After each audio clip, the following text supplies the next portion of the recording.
There was a great debate on Media Buzz about Time magazine's cover story on Ted Cruz. Gail Trotter said it was horribly biased. Heidi Prisbilla said that it actually got at something about Cruz and his unpopularity here in Washington. But that loaded cover headline, likable enough, the thing that Barack Obama famously said about Hillary Clinton in one of their many debates.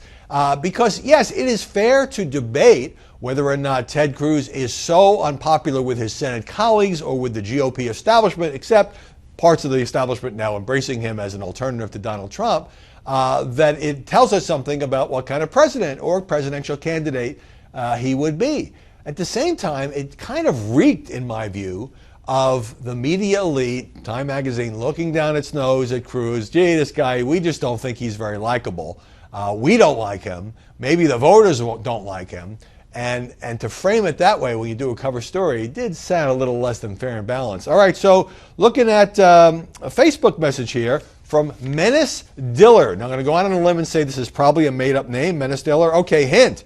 Maybe look at why voters are not nearly as concerned about, quote, likability as, say, the folks that live and function inside the media establishment bubble. Maybe more about substance than you may think. Now, that's a fair point.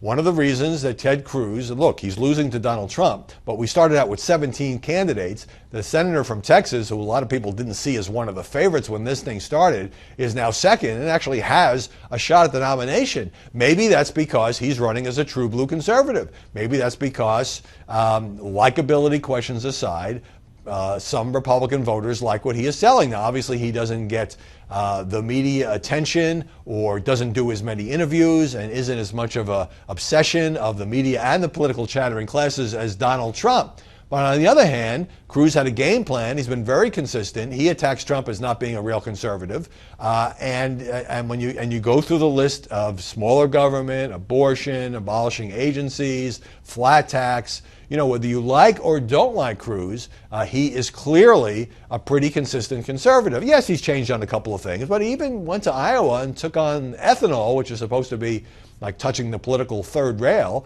and managed to win the Iowa caucuses. So, you know, it is easy and fun for journalists and pundits and commentators to talk about this one's likable, this one's not likable, who'd you like to have a beer with? And look, whether people like a candidate does affect whether or not they will vote to support that candidate. But I do think when it comes to making that the main issue, that our Facebook commenter is right, that issues matter and that people want a president who they think has the values that agree with their values and is going to do things that help them that they think are right for the country.